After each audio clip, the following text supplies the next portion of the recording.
Hello everyone, welcome back. Today's story time is going to be in the car because I am currently waiting in line to get my oil changed. And there's a couple cars ahead of me right now. There's like someone getting theirs done, then there's one car, and then there's mine. So I'm hoping by the time I'm done with this story time, which isn't going to be too long, they'll be done. So today's story, this is going to be about the time that I was attempting to rescue a stray dog, and it led me to a cooking house, okay? And all right, this is what happened. So this was when I was like 17, and I was volunteering at the time at a cat rescue, and I was there a couple days a week. It was like a 25-minute drive from where I live, so I would always drive these back roads to get there, which was all just like country and like wooded mostly. Well, there's this one back road that connected the two towns, and I was just driving along, and there was a dog that was running in the road. And to me, it's a good trait, but it can be bad. I will never just let a dog, like a stray dog, roam in the road. And like, you know, some people will see a dog and they'll be like, oh, there's a dog, I hope it doesn't get hit or whatever, and they'll just drive by.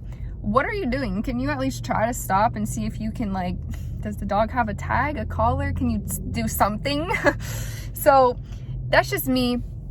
And that has gotten me into trouble a couple times because I just can't pass it by. I cannot just drive by and pretend I don't see a stray animal in the road that's gonna get hit by a car. So here's me, I'm automatically thinking like, okay, this dog is gonna get hit because it's a 2-lane road. Then there's a fire truck coming and it's speeding by, and I'm just like, all right, I gotta see what I can do to get this dog. It's like a little pit bull mix. And so I was thinking like, oh, well, I just got McDonald's, of course, and I had a cheeseburger. So I was like, I'm just gonna try to coax him in the car with the cheeseburger. Well, I started talking to him. I pulled over and I get out of the car, and the dog's just barking and like backing up. And I'm like, all right, sounds like he's like a little scared. But eventually I got him to come to me, and I was petting him, and I was like, what the heck, like, come on, get in the car. So I went to try to get him in the car with the cheeseburger, but he just kept turning around and like walking back, and he would turn around, bark, look at me, turn around and like look at this house that kind of looked abandoned. It was like a little bit run down, but I think somebody did live there, and he just kept barking at the house. So I'm like, okay, well, maybe I'll just try to like follow him. Maybe he lives there. And maybe like, I don't know, I was just thinking like, let me just try to follow him for a couple yards. It wasn't that far. So I'm following him. He's still turning around, barking, looking at me, looking at the house, going towards the house. So I follow him. Actually, I get in my car and I come up because I see him go to that house. So I get in my car and I come up. Like I said, it was only like maybe like 10-15 yards. I pull my car up in front of the house and I look. The door is literally broken in, okay? The door is broken down, just wide open right to like inside the house. I'm looking in. Now I'm back by my car, and they have like a porch and then the door, and I'm back by my car, and I'm just looking, and I'm like, something's weird. And I just hear the dog in there barking like crazy. I'm telling you, this wasn't just like a normal bark. It was just like a, like, help, something's wrong. Do you know what I mean? So I'm like, oh, what the hell am I gonna do? So I just had like a weird vibe. I call my mom and I explained to her like what happened. By this time the dog's in there and I can hear it barking, but I don't see it. It didn't come back out. So I told my mom, and mom was like, I think you should call 911 and tell them like what's going on, because she said something seems weird. And I was like, yeah, I agree. So that's what I did. I hung up with her, but she's like, do not go in that house. She's like, it could be a trap. It could be like all this different stuff. She's like, do not go in. She said, like, just stay outside, whatever. And I was already thinking that. I said, I'm not going in there, girl.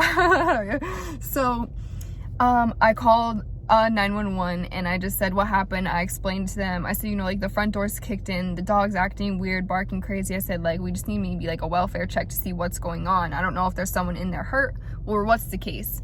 So they're like, okay, well, we're gonna send out officers. So I thought, like, I was thinking worst case scenario, someone's in there like really badly hurt or something. Like, I didn't know. So I just yelled in. I was like, if there's anyone in there and you can hear me, I called for help. Like, you know, like, I know that maybe something's wrong. So I called, help's on the way. If you're in there, whatever, because I didn't know. So nobody answered, of course.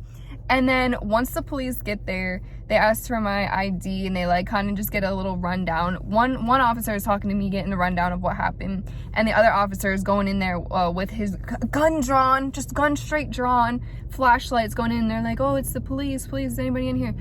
And all you still hear is a dog barking. Nobody's answering. So then 2 more cops go in, guns drawn. They just searched the house. They said there was nobody in there, like nobody ever answered or whatever. Here's the funny part. Well, actually it's not funny, like it's honestly sad, but I'm saying like, you know, like sarcastically the funny part. Turns out this place was a meth lab, and someone obviously had raided it because there was still stuff on the stove, which likely could have blown up. And the kitchen table was completely thrown over, broken. Everything was in disarray. The couch was flipped over. Things were just ripped and rampaged through. And yeah, it turns out that that is what it was. So this leads me to believe that possibly something really bad could have happened, because you know, when people are cooking, and it's not good because sometimes that blows up. And it's weird because I come from a town, you could literally look this up, like the town that I used to live in. It was called Berwick, okay? Berwick. And it's in Pennsylvania. Literally our town nickname was Methwick, because there was constantly meth labs blowing up in the town. Like, I'm not even saying this to be funny, nothing. Like, this was literally like where I'm from. So it was just a crazy ordeal. And if I didn't stop for that dog, you know, something could have happened with that house. Could have gone on fire, gone up in flames, or someone could have been in there hurt, whatever. But at the end of the day, someone came for the dog. That place got, you know, everything was all right, nothing happened, they secured it off. And yeah, that's all that I knew that came of it. But everyone was fine at the end of the day, and the dog was taken by the Humane Society. They came to get the dog.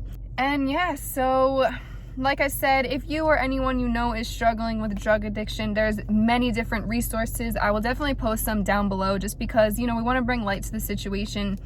It's a real issue, it's a real sickness, and people die every day from it. It's nothing to joke about or be funny. I just wanted to tell you my situation when I was 17 and something crazy like that happened. So thank you guys so much for tuning in to today's video, and I will see you in a couple days for something new. Bye guys.